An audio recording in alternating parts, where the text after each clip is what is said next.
So, if you really want to scale up this idea of building your portfolio, we need to talk for just a second about prospecting math because at this point, this is when many of you are already starting to get creative.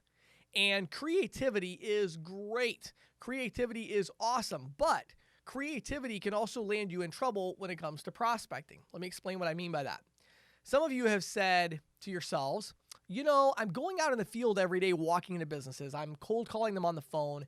This is not very fun. I wonder if I could accomplish the same objective with networking. I'm going to join the local BNI group. I'm going to join the Chamber of Commerce. I'm going to go to networking events, and I'm going to do my prospecting that way, right?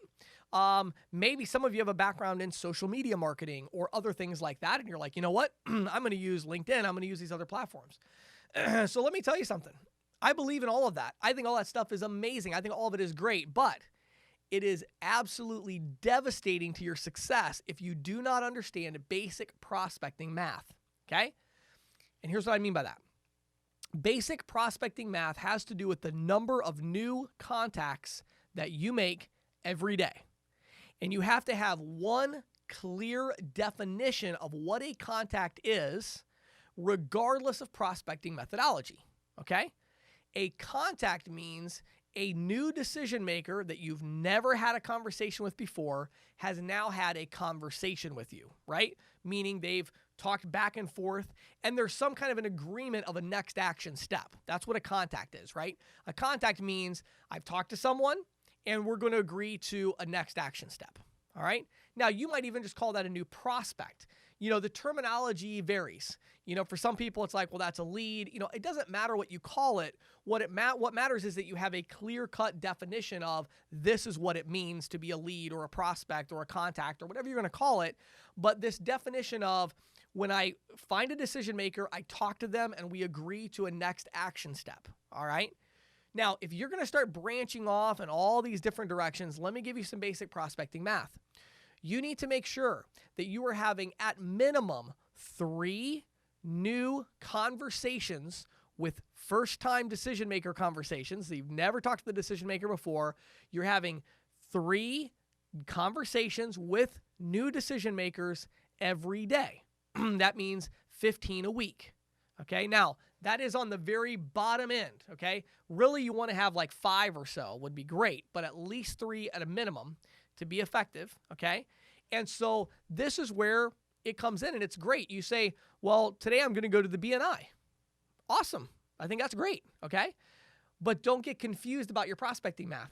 You say, well, I actually presented at the BNI today, and I presented to 15 people. So that's like prospecting to 15 people. No, it's not.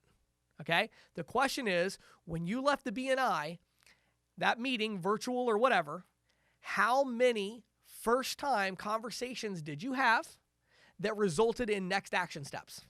Are you going to have lunch with somebody? Are you going to come to their business and give them a bid? Did they agree to promise to give you a statement? Whatever it is, how many people did you have conversations with? Now, if you did your BNI presentation and you got 3, afterwards, maybe you got phone numbers and emails and you reached out and you actually had a conversation with 3 people, hopefully closer to 5 from that BNI, then you did your prospecting for the day. Great.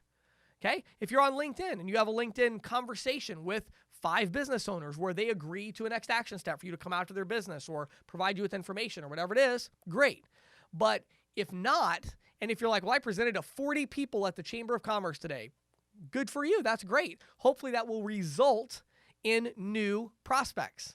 But if it didn't result in any new prospects today, if you didn't actually have conversations that generated next action steps today, then when you leave the Chamber of Commerce, you need to go jump on the phone and make cold calls, or you need to go out in the field and walk into businesses because you actually didn't do your prospecting yet today. So understand prospecting math. It's all about new first-time conversations. You might want to call it a lead, a prospect, a contact, whatever you want to call it.